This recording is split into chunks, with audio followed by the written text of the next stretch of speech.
as the conversation on the restitution of African art rages on.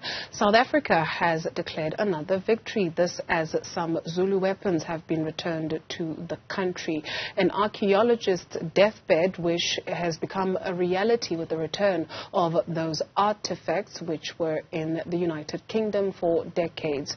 With the help of Dr. Christos Tsirogiannis, a visiting lecturer at the University of Cambridge Archaeology Department, 4 Asagais and 2 Nopgiris are finally making their way back to South Africa. Dr. Tsirogiannis joins us now for more. Doc, I do hope that I'm pronouncing your surname correctly. Thank you very much for your time this afternoon. Maybe let's focus on this particular restitution effort. How did it come about that these artifacts will be making their way to South Africa? Well, Ms. Walsh have contacted me with an email and saying that she has in her possession objects acquired by her late father, who was a curator at the Limerick Museum in Ireland. And as you very correctly said, his death wish was to be repatriated to the countries of origin without specifying, though, which countries are these and how many, for how many objects and so on. So years later, while she was searching to find some information, she bumped into some articles about cases that they have held before private collectors, this time in the US, to repatriate objects that they had in their collections.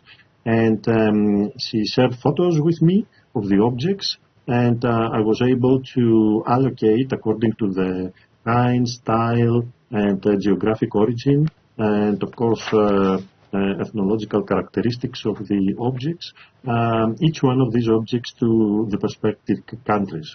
So they are 6 for South Africa, and 2 for Sudan, 2 for South Sudan, and 2 are of Aboriginal origin, and they are repatriated to Australia. Doc, you've become a restitution whisperer, for lack of a better expression, because in relaying the story of the artifacts and her father, in fact, we're showing them to our viewers, she says that they had a special place of honor in the house until her father's death, and her father would sit and stare at them for hours. She says she thinks or believes that these artifacts spoke to her father. So if we take a look at the sheer, what do you call it? I'm not even sure that brilliance is the word to use here. What are we looking at, and what have you picked up from your studies? What does it speak to, the engineering of these artifacts? I think that the most important here is there are 2 things. First of all, the symbolism of returning these objects that belong to their own country, to the country that creates them, to the people, and the people who are originating from those people who have created these objects. These are objects taken one way or another from their country of origin. And in this case of the 6 of objects that they are repatriated to South Africa, from the people of South Africa. And the most important thing is to the actual objects to go back where they belong, where they were created for a reason and for the use of the people there. And therefore, these are the real owners.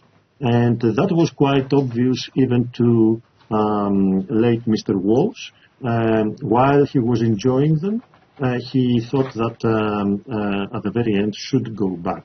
And this was something that communicated to me by his daughter, since I've never met Mr. Walsh myself, and I thought that it is the best to be repatriated to the country of origin. But the second thing is also the symbolism of these objects, the strength, the culture that they bear, that has nothing to do with the cultural substance of other countries. We may admire them as creations, but always they are something completely different outside of the context of any Western or European art, and especially when we are talking about a private environment, a house that has no connection with the actual cultural environment where these objects were created.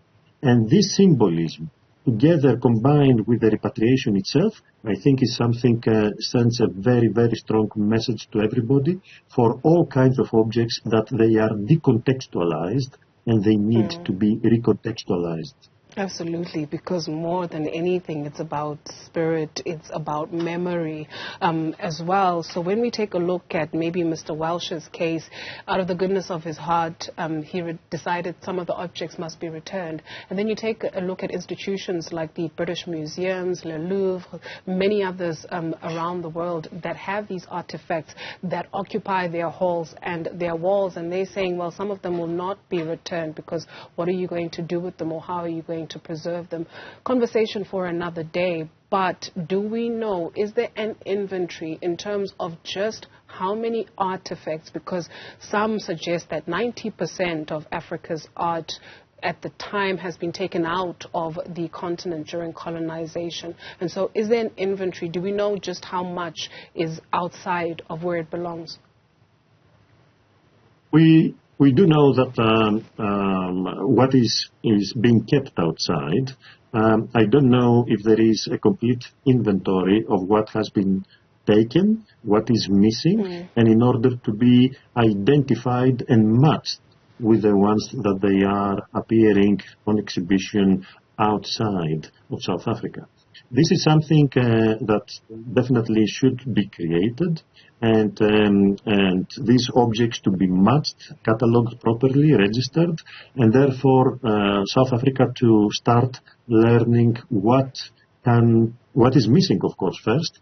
Where is it, parts of what is missing, and also how, most importantly, could start properly and in an organized way claim and repatriate what has been stolen from South Africa.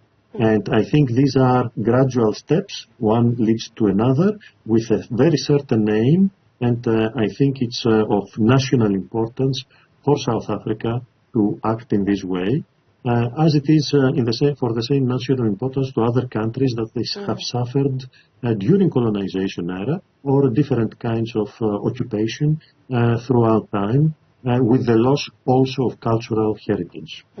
I think the West African nation of Nigeria has done a really incredible job in getting some of what was taken to them.